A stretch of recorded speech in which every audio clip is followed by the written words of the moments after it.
దేశ రాజధాని ఢిల్లీలోని చారిత్రక కట్టడం ఎర్రకోట వద్ద పేలుడు ఘటనలో మరిన్ని కీలక విషయాలు వెలుగులోకి వస్తున్నాయి. ఈ పేలుడుకు ముందు నిందితులు ఎర్రకోట వద్ద రెక్కీ చేసినట్లు తెలుస్తోంది.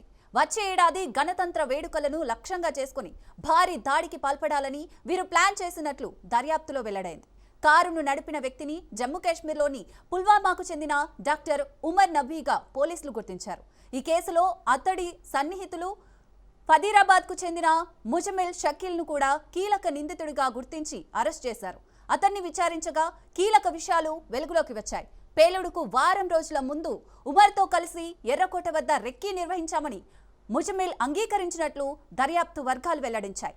మొదట దీపావళి రోజున రద్దీ ప్రాంతాల్లో పేలుళ్లు జరపాలని ప్లాన్ చేసినా ఆ తర్వాత దాన్ని విరమించుకున్నట్లు అతడు విచారణలో చెప్పాడని దర్యాప్తు వర్గాలు పేర్కొన్నాయి.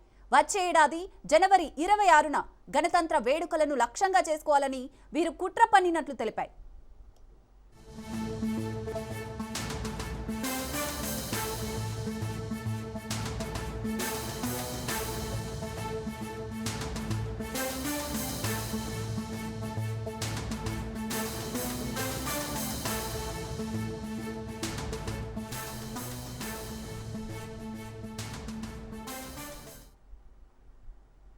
ముజమిల్ షకీల్కు జైషే ఉగ్రముఠాతో సంబంధాలున్నట్లు తెలుస్తోంది. అతడి ఫోన్ డేటాను పరిశీలించగా ఎర్రకోట వద్ద పలుమార్లు సంచరించినట్లు తేలింది.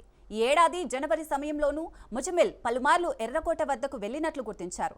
పేలుడు చోటు చేసుకున్న ప్రాంతం నుంచి ఫోరెన్సిక్ సైన్స్ ల్యాబొరేటరీ బృందం దాదాపు 40కి పైగా నమూనాలు సేకరించింది.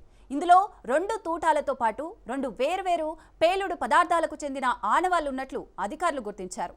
ఇందులో ఒకటి అమోనియం నైట్రేట్ను పోలినట్లుగా ఉందని ప్రాథమికంగా నిర్ధారించారు. ఇక రెండో పేలుడు పదార్థం అమోనియం నైట్రేట్ కంటే శక్తివంతమైనది అయి ఉండొచ్చని అధికారులు భావిస్తున్నారు.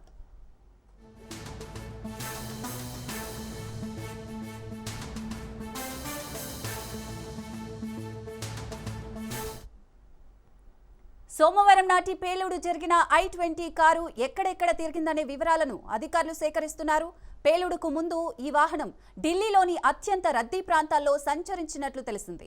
ఈ కారు నవంబర్ 10న ఉదయం హర్యానాలోని అల్ ఫలా యూనివర్సిటీ క్యాంపస్లో కనిపించినట్లు గుర్తించారు. ఆ తర్వాత ఓల్డ్ ఢిల్లీకి తీసుకొచ్చినట్లు పోలీసు వర్గాలు వెల్లడించాయి. అదే రోజు మధ్యాహ్నం 2:30కు కన్అవుట్ ప్లేస్, ఆ తర్వాత మయూర్ విహార్లో ఈ కారును గుర్తించినట్లు సీసీటీవీ ఫుటేజ్లు పరిశీలిస్తే తెలిసింది. మధ్యాహ్నం 3:19 ఎర్రకోట పార్కింగ్ ప్రదేశానికి వచ్చిన కారు సాయంత్రం 6:22 వరకు అక్కడే ఉంది. ఆ తర్వాత కాసేపటికి పేలుడు సంభవించింది. ఈ ఘటనలో మృతుల సంఖ్య 12కు పెరిగింది.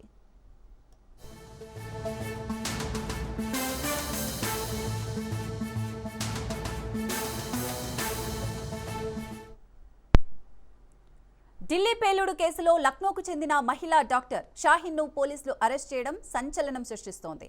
అల్ ఫలాహ్ వర్సిటీలో ప్రొఫెసర్ పనిచేస్తున్న షాహీన్ ఉగ్రవాద ఆపరేషన్కు నిధులు సమకూరుస్తున్నట్లు అధికారులు గుర్తించారు. ఆపరేషన్ను సులభతరం చేయడంలో కీలకంగా పనిచేసినట్లు గుర్తించారు. దేశంలో జైషే మహమ్మద్ కోసం మహిళా నియామకాలను షాహీన్ పర్యవేక్షిస్తున్నట్లు నిఘా వర్గాలు తెలిపాయి.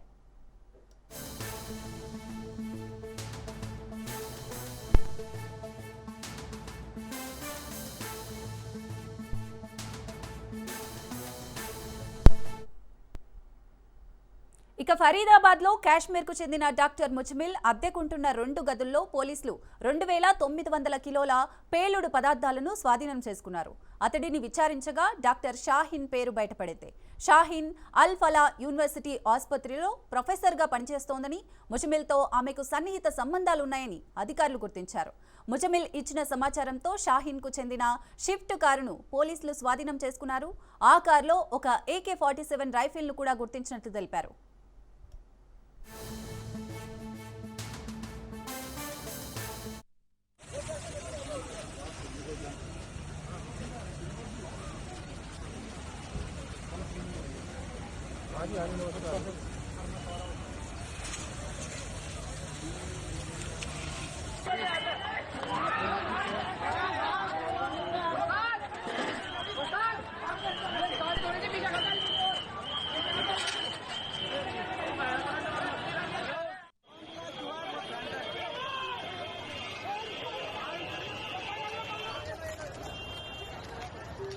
ఈ